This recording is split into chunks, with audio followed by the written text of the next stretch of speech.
Hello everyone, welcome back to Prospect Channels TV. I want to say a very big thank you to every one of you, who is always here with us. May God bless you all. I still want to use this opportunity to appreciate YouTube for making this platform available, okay, for us, so that we could hear everything that happen for our environment and all that. I still want to put a disclaimer that in this channel, Prospect Channels TV, we don't preach violence. We don't preach war. We don't preach hate speech, non-misleading information. I hate violence. I hate war. I hate violence and misleading information and hate speech. So what we do here is we educate, we inform ourselves what is happening around us locally and internationally.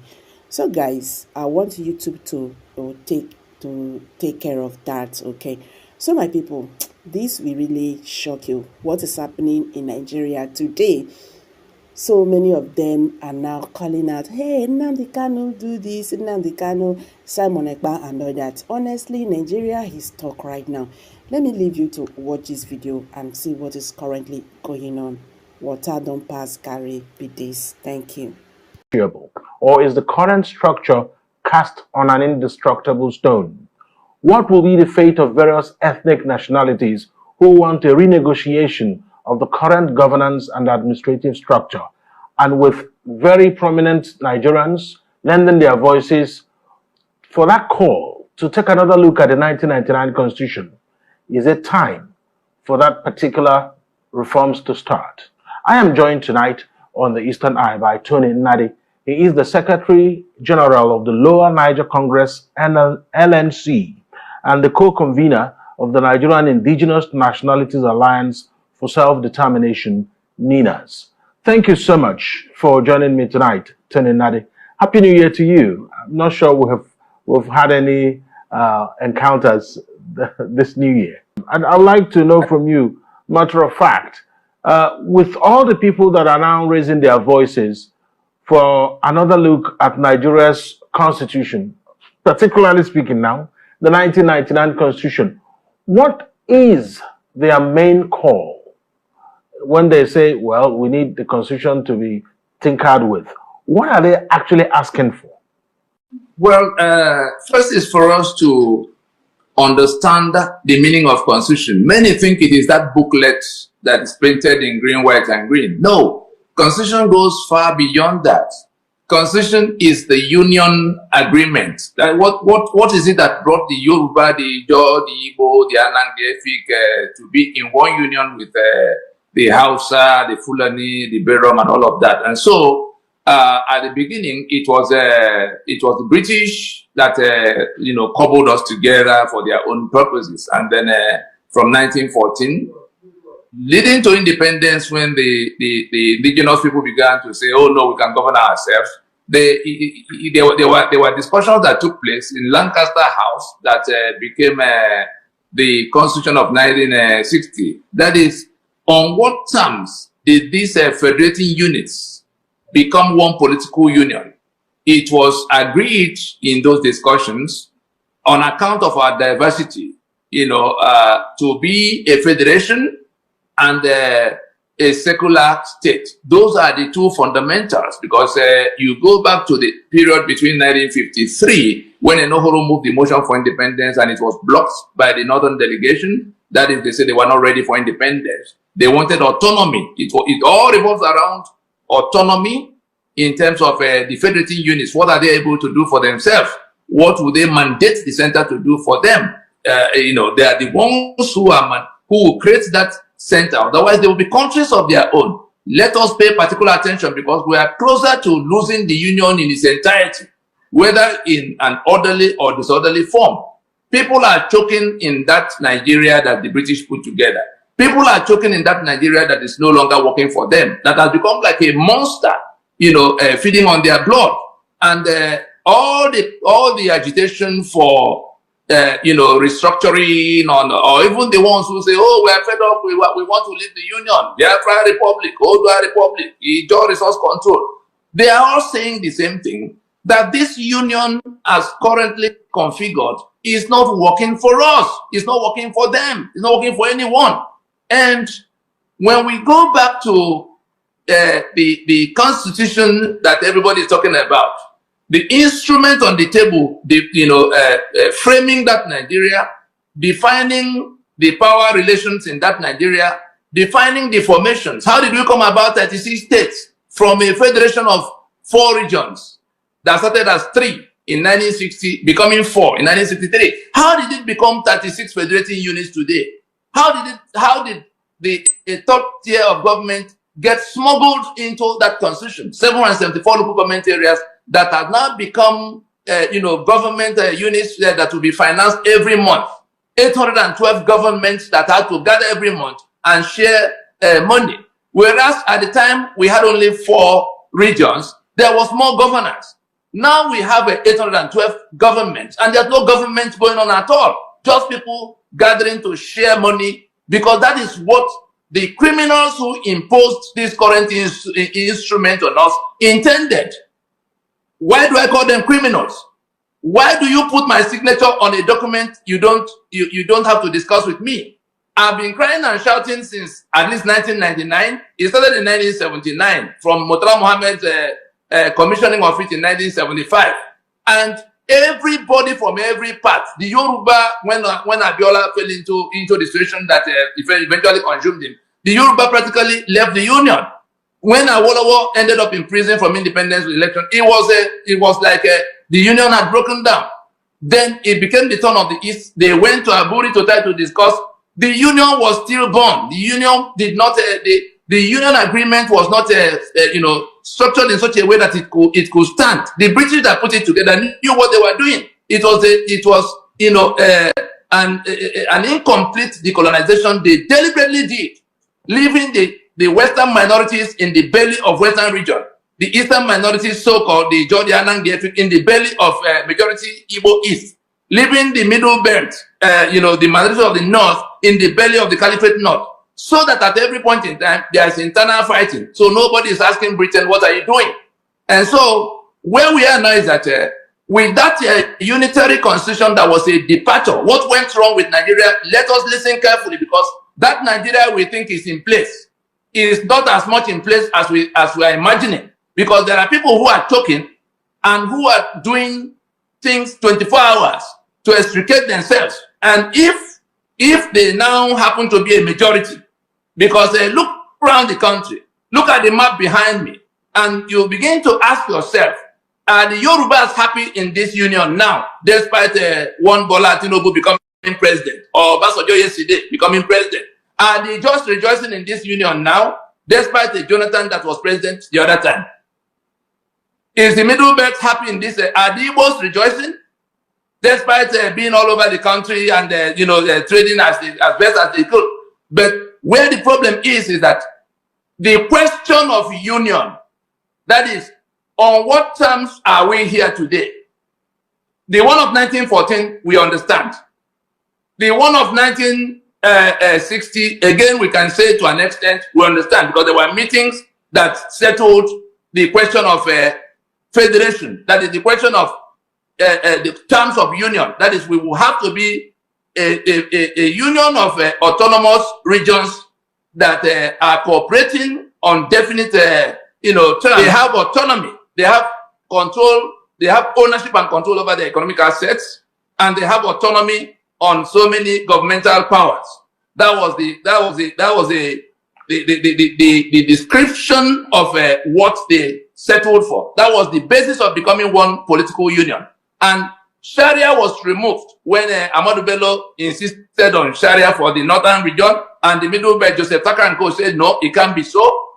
We are not Muslims to now be governed by Sharia. They insisted on being separated from that northern region if Sharia will have to be, imposed. And so the Williams Commission that dealt with the complaints of the minorities from across these 3, regions came to the conclusion that they have to remove what they did to solve the problem was to remove Sharia and put in place the one they call penal code, in which people who are not Muslims are not to be, criminalized by the things that are ordinary, their own ordinary culture in a Sharia environment. And so we're saying that the fundamental agreement to be in one political union for these three otherwise independent units that could have been countries of their own from that 1960, the basis of becoming one political union was because they finally agreed after almost 9-10 years of serious discussions and debates to be a federation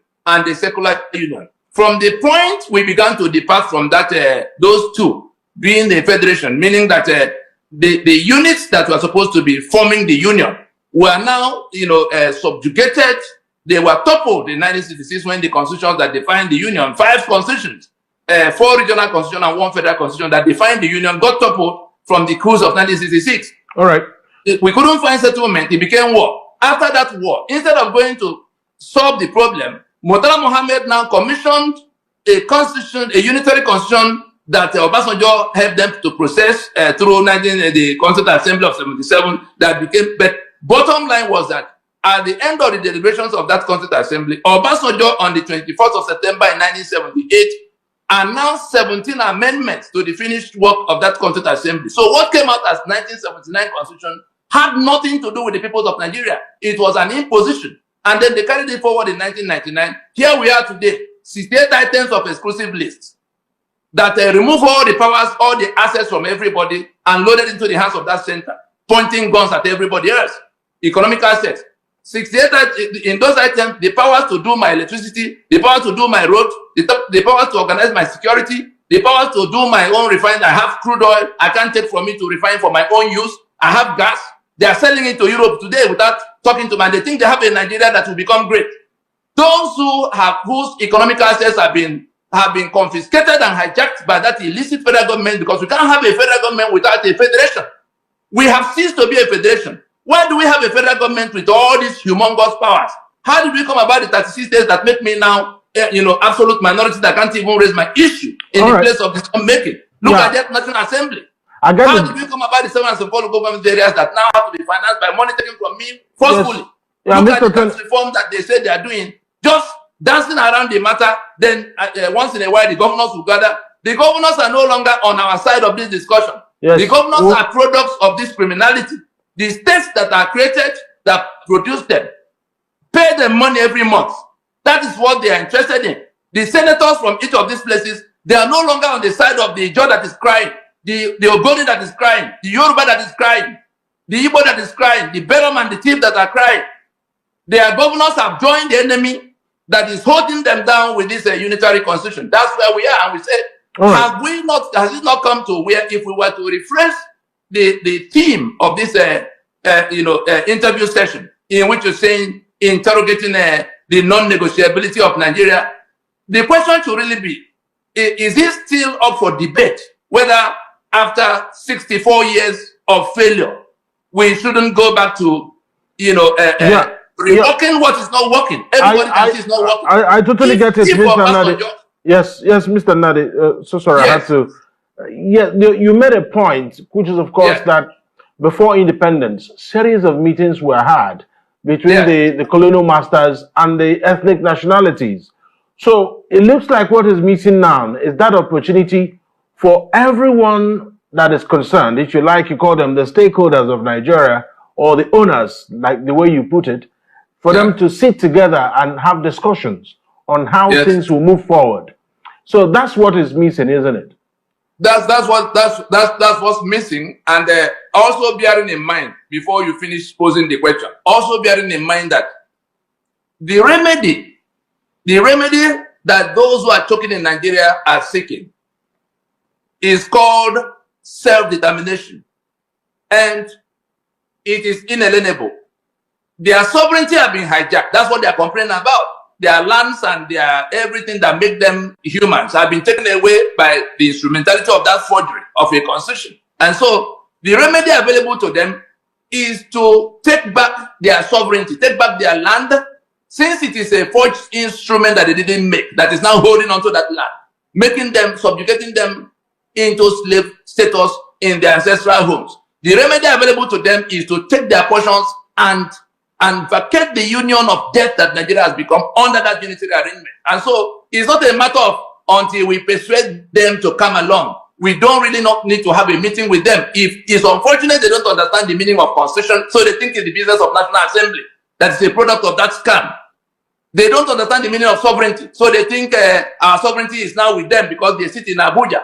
And so what we are doing in NINAS is to place a plan on the table by which we can approach this issue and settle it in an orderly form. Otherwise, it will settle itself in the most disorderly form anybody can imagine. The owners of the lands that you now call Nigeria together are working their way out of the union of death, and they don't need any meeting with anybody blowing siren in Abuja, no matter how many guns they gather, because it is that constitution that gives them monopoly of the guns. It is that constitution that gave them our economic access to manage in the manner they are managing without being accountable to anybody. It is that constitution that gave them immunity that is fueling their current impunity. It's that constitution that gave them the spare key to the treasury to take out the money and impoverish the people as they deem fit, unaccountable to anybody at all. And so that's the nature of what is at stake. That we can choose now to sit down and rework it to the accommodation of all, or we all remain on our high horses, pointing guns at everybody and hoping that Nigeria will become great from such a foundation of atrocity, such a foundation, a non-existent foundation, if we were to put it as it is.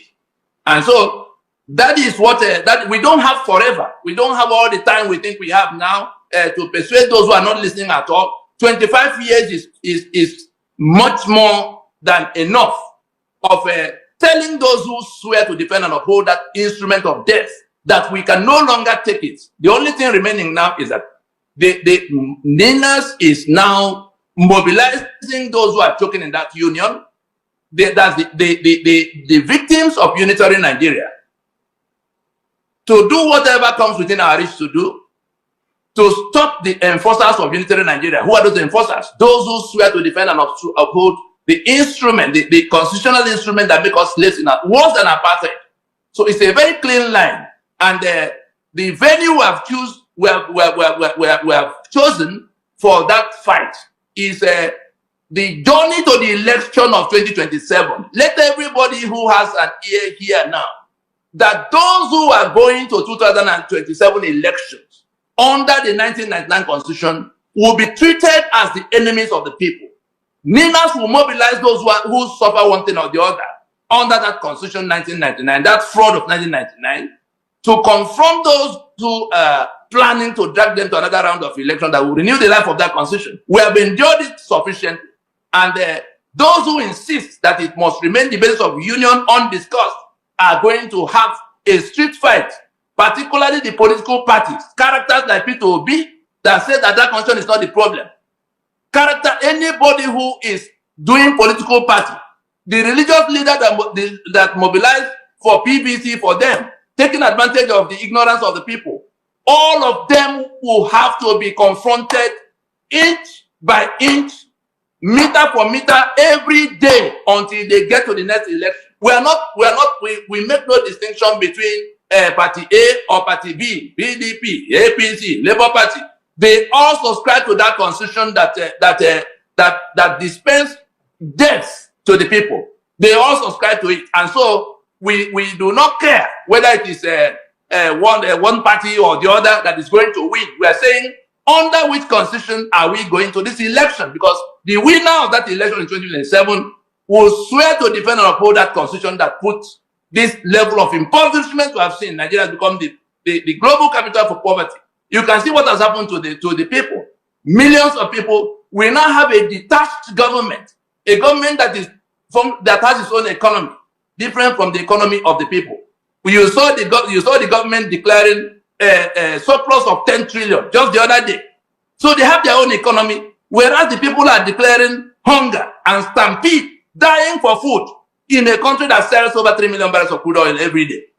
And they sit in Abuja painting the face and the lips and the hairstyle of this lady that is dying in all the other parts. The leg is in Port Harcourt, rotting away. The hand is in Benue, withering away. The kidney is in Nasarawa, about to pack up. and the people sit in Abuja, showcasing Abuja as that Nigeria, it is all going to collapse like a pack of cards, because you can't put something on nothing and expect it to stand there. All right. You made a point about the plan of NINAS, because yes. Some people listening to you would want to know how you want to accomplish whatever it is you want to put across. It appears really that maybe the first set of people you submitted your memo to regarding what NINAS and the LNC are doing, they are no longer in power. So are you supposed to be talking to anyone, or is it a meeting you're holding on your own?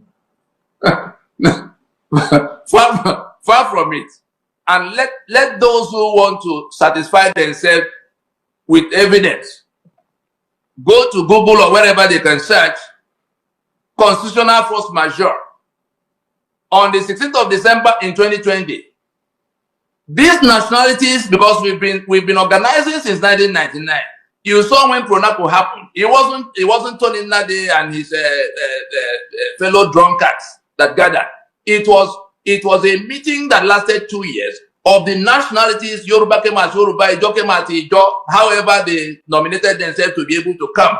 But if a Nohoro is leading something, and Ojukwu is in that thing, and Wole Soyinka from the Yoruba flank is in that thing, and all of the 164 ethnic delegations that sat in Lagos, Port Harcourt, Enugu, Jos, Kanu, with foreign governments sending observer mission, US sent observer mission, European Union sent observer mission. All the groups that were carrying arms against Nigeria at the time, the Niger Delta Volunteer Force of Asari, Gani Adams and his OPC, we persuaded them to put their guns aside. That is a discussion that can yield. We know what the problems are. We know what we all want. We only need to put it in an orderly form to come to an agreement. The government is the agent of the people. The government is like your employee in this matter. And so the owners of the sovereignties that are consolidated into the Union of Nigeria were the ones holding that meeting. And we finished from there. We went to court in 2007 to say that this constitution is a fraud, is a forgery. We didn't make it. It's choking us, and it's leading us to Golgotha, to damnation.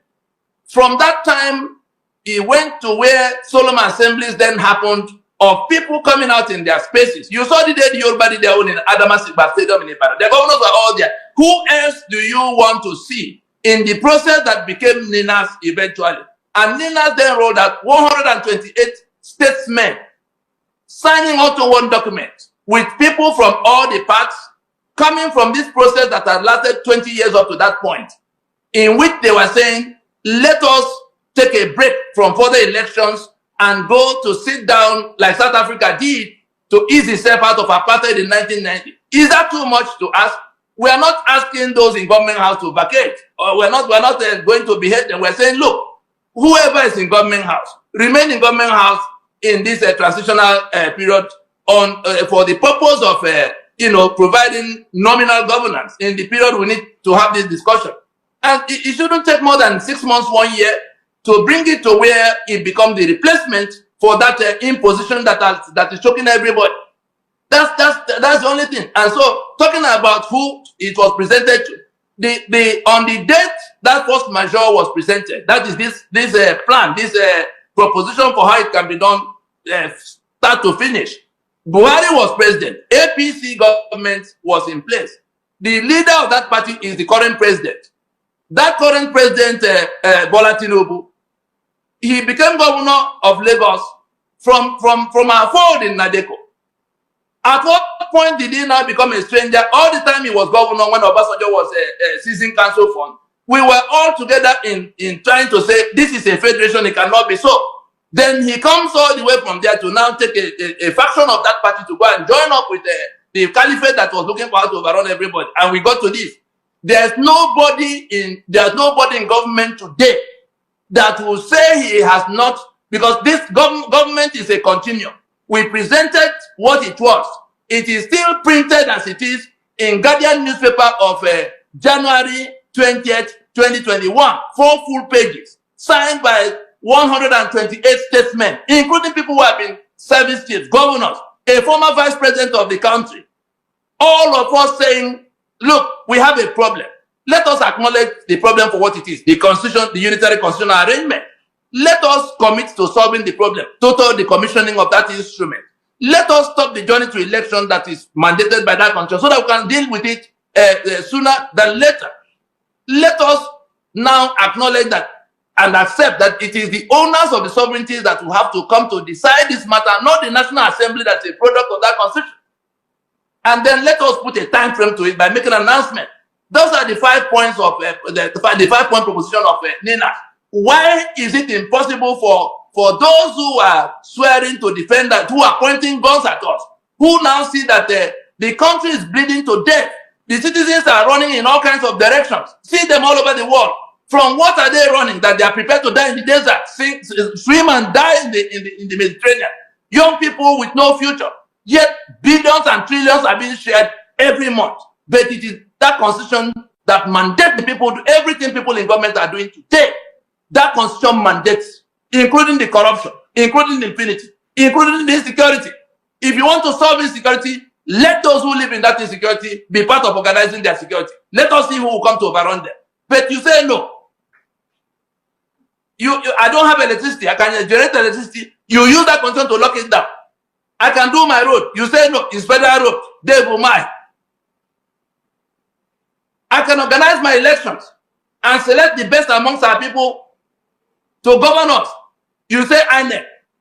And look at the kind of lunatics they process for us every day. All right. So, with everything you have mentioned now, one will be looking at a situation where there's supposed to be some kind of a table, whether it is round or rectangular. People will need to sit down and have a discussion, because you referenced the South Africa situation. They had their peace and reconciliation, where Nelson Mandela, I mean, but of course, the ethnic nationalities, are they all asking for the same thing? Because you've referenced Ijaw, Birum, Yoruba. Are they all asking for the same thing? Because for some of them, they think that they are getting the shorter end of the stick. Are they all asking for the same thing? Or are we sensing some kind of discordant voices here? The reality is that they may not know it as I know it. I have a training. I'm a lawyer with specialty in that area of law called jurisprudence. So I'm able to articulate it for what it is. For the 12 states that you see the map behind me, for those 12 contiguous states that imposed Sharia simultaneously in year 2000, they were seceding from your secular union. They are no longer. They were living their whatever life they were living before the British came in 1914 with your Nigeria. They want to return to that Sharia, and they have cried and shouted. Nobody was going to listen, and so they decided to take things into their hands to impose to declare Sharia, meaning that they are no longer interested in building that secular union with you. It is called self-determination, and if they will do that, if you were to ask them, they will come to the table with that grievance to say, look, this is what we want, and you are not giving it to us, therefore we are fed up. The same thing with those who are waving Odua flag. You saw them in Downing Street the other day. You saw them in Ibadan trying to beat up the governor in one corner. And so they are all rejecting the Nigeria that is that has become their owner. Nigeria that has become a monster that is choking them. The same thing with those waving Biafra flag. The same thing with those who are talking about resource control. Whichever way they put it, the important thing is that they are demanding a reconstruction, a renegotiation, and a reconfiguration of the constitutional arrangements of Nigeria. That's all they are doing. And it is called that demand for restructuring is a desire for self-determination. What is self-determination? It is on account of their sovereignty that that right to decide how they live in their space accrues to them. That is the global, that's the global standard on that subject matter. The Germans are in Germany, governing Germany. The French are in France, governing France. The Scottish want to govern their Scotland away from UK. It is called self-determination, and it's an inalienable right. Nobody has to agree with you outside your own space. And so what has to happen is that sanity should return whilst we can still settle this matter. What is that sanity? I'm sure you had Obasanjo that imposed that instrument in 1979. You had him clearly in Port Harcourt saying that Nigeria cannot progress to anywhere else except the owners of the country are allowed, that the peoples of Nigeria that could have been countries of their own, are allowed to go to sit down to renegotiate their union and work out what will become constitution they want to defend. That's Obasanjo. You had Emeka Anyoko after his initial error of thinking that there will be a draft constitution for a start, saying, no, no, no, no, no. Let everybody come and discuss, and that even if you bring in Michael to manage Nigeria as it is, that Michael will fail. You had Ngozi Okonjo coming to address the lawyers' meeting to say it is because we have not settled the social contract that the country is upside down. You had Kingsley Moghalu saying so, that no economy can be built on the constitution that is upside down. You had Sarah K. Dixon. You had Obong Victor Atta breaking it down for that just a few days ago. Who else do you want to hear on this matter? Or is it when the place goes up in flames again, like it did in 1967? And so we are saying that it is a matter of accepting that we have a problem, unlike what is going on now, where people sit in Abuja reeling out animal farm statistics for us about how GDP is growing. You have an economy that is detached from the people.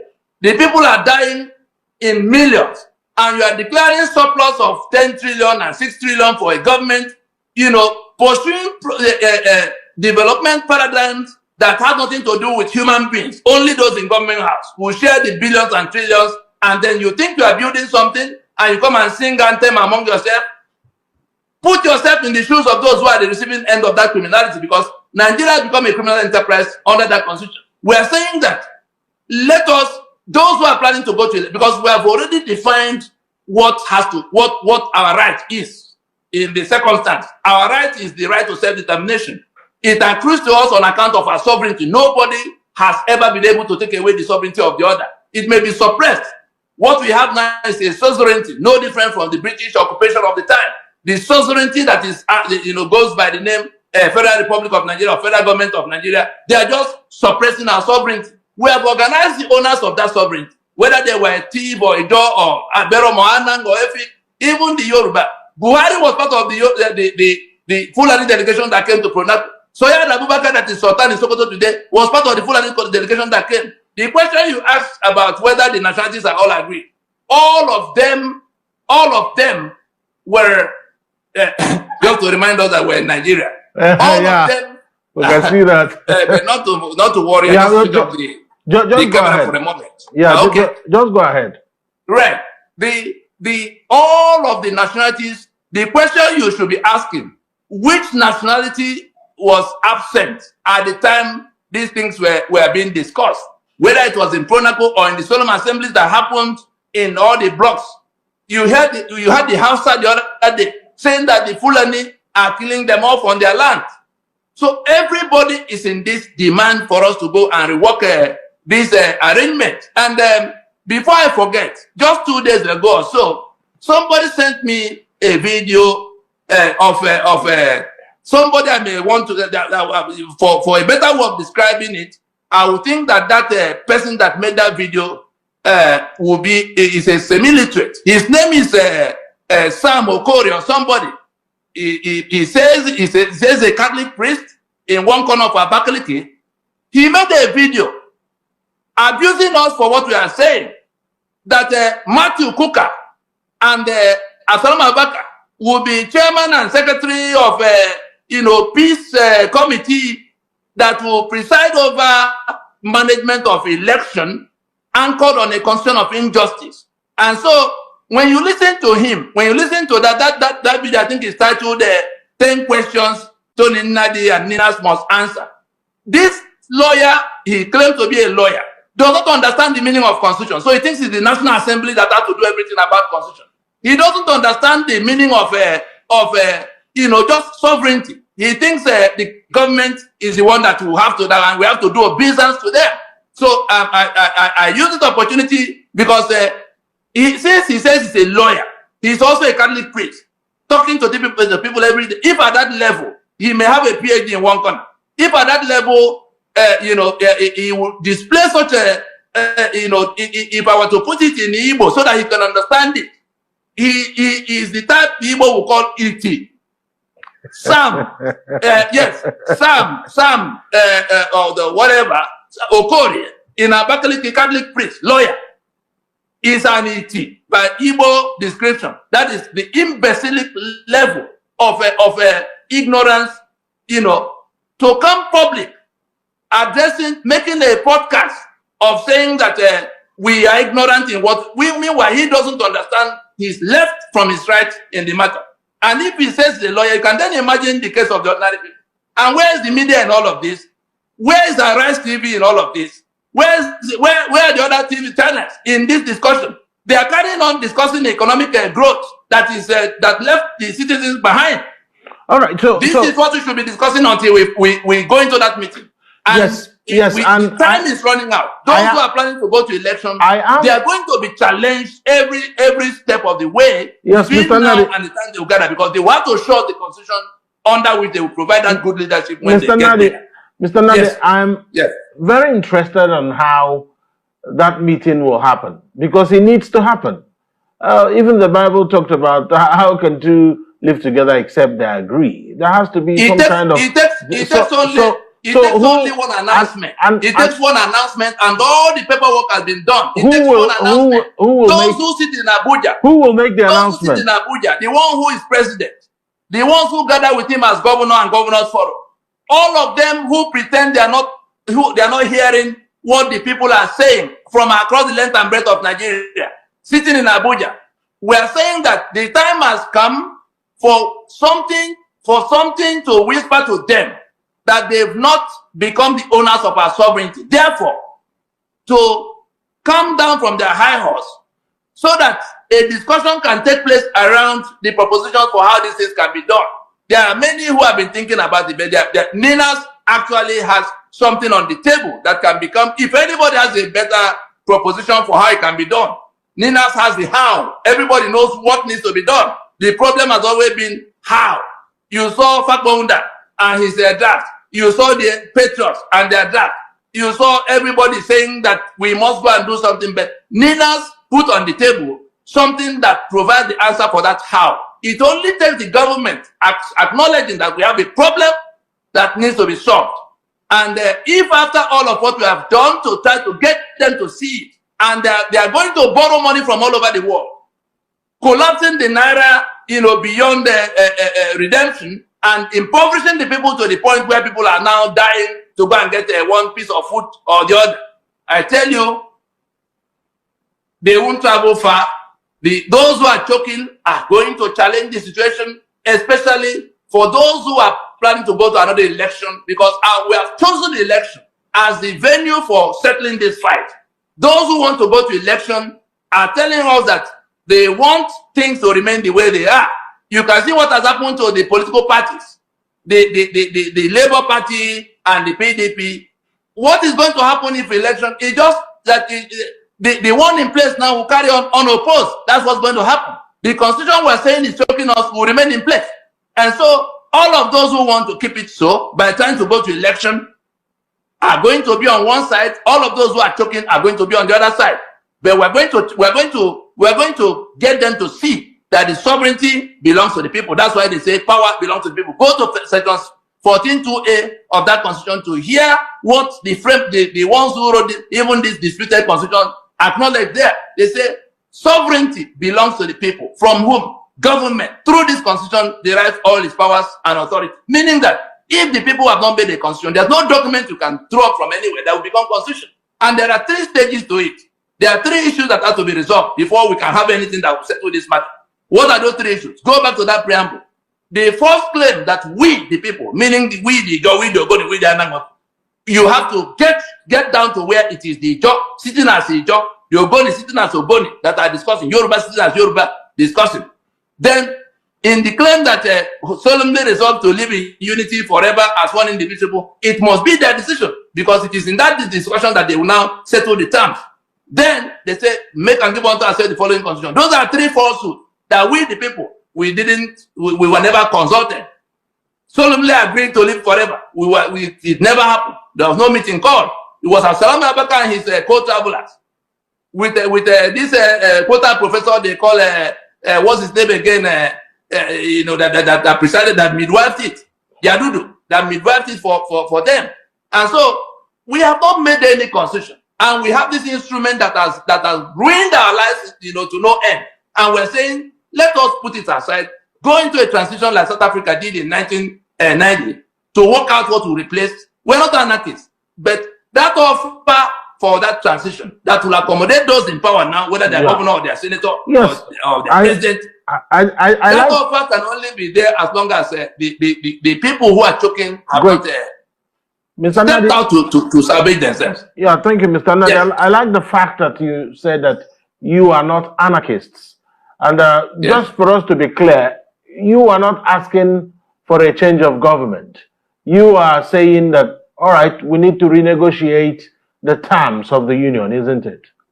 That's very much so. That's what you're asking for. So, but then it looks like those currently in government don't seem to be listening to that. And how do you get them to pay attention? And because from what you are saying, you are sounding some kind of caution that time is running out, the time is ticking. Clearly, from your tone, it doesn't look like there's enough time to wait and listen to them whether they will respond. So, the point I'm making again, which I want a proper response to, because you keep referring me to that Vanguard publication. Have you made another official move to present a document or a press statement or something to the government of the day to say, this, just like Emeka Anyoku and group did, you may not agree with what they proposed, but they proposed something. I mean, you can make a move and also propose something and put it on the table so that history will remember that you did. It's not, I'm not, you talk as if it's one, but it's, no, but when I say you, I mean LNC and Nina. So hold on. There's an organized, there's a body of people representing the peoples of Nigeria. They may not have been elected in any particular manner, but they worked together for 20 years. Making sure that everybody was on the table. The government was invited. Obasanjo actually went on national TV at the time. He was president at the time. And he said that what we were doing will amount to treason. We had to defy him at the time. In fact, more people began to return. Soyinka was already retired and living in California at the time. He came back to say, oh, if it is treason, then let all of us go to prison. You were going to lock up Ojukwu. You are going to lock up Nohru. You are going to lock up even Buhari. That was he was opposition leader at the time. You are going to lock up Bankole Oki. You are going to lock up Bishop Bonigi and all of that. So we were going to lock up the leaders of all the agitation groups that were armed, but which were ready to listen to us in that period that the government had lost control of all of them. And so we had this thing. It's not a newspaper. It's not a publication we're talking about. It is the fact that there is something that was written down and presented to the government of the day. It is that same party, those same people that were doing that governance. The only person that has moved from among them is Buhari himself. Unless they are saying that the government died and this is another one that has nothing to do with that other one. Government is a continuum. We will not waste any energy to come to represent it to them. If they are waiting for that, they will not get that. The document is there. We've referred to where it is in print. They have to go to look at it themselves. And there are people in that government who were very much a part of how it got to where we presented it the other time. So it is still sitting there with government. We took it to the UN Security Council and the Trusteeship Council because the world will soon hear that the owners of Nigeria are dismantling their stupid union. That is what the world will hear. That the Ijaw are fed up, the Yoruba fed up, the Ogoni fed up. Tell me who wants Nigeria the way it is. Tell me one group other than the drunkards that are seated pretending to be acting on behalf of all of us, whereas it is our forged signature that mandates them. Our signature we didn't make, that they put on an instrument that took our economic assets, put in their hands, gave them the spare key to the treasury, gave them the guns in monopoly, and they hung onto it.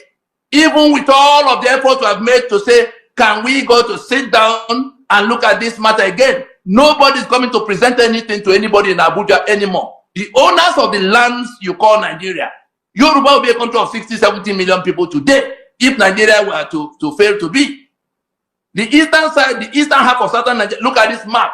The constitutions that will replace these frauds we are talking about are already in process. They will be taken to ratification in the public space. We do not owe anybody in government any explanation for why the owners of the land will be working to take their portions. If they want to solve the problem, like we are proposing in writing, we are proposing, and I'll refer to it again, 4 pages in Guardian newspaper, not Vanguard. Guardian newspaper of the 20th of January in 2021. It is still sitting there, signed by 128 signatories, including people who have been vice presidents and governors and service chief of the military. All of them now retired. So if it's not enough that we put something as precise as that on the table before the government that is still continuing, was it not the president that told us he's carrying on from where his immediate predecessor stopped? They were all the same party. They've all been involved in the processes across the last 25 years. So nobody is coming to Abuja to come and represent it to them. The remedy for what we seek to extricate ourselves from is called self-determination. It does not require the approval. Well, unfortunately,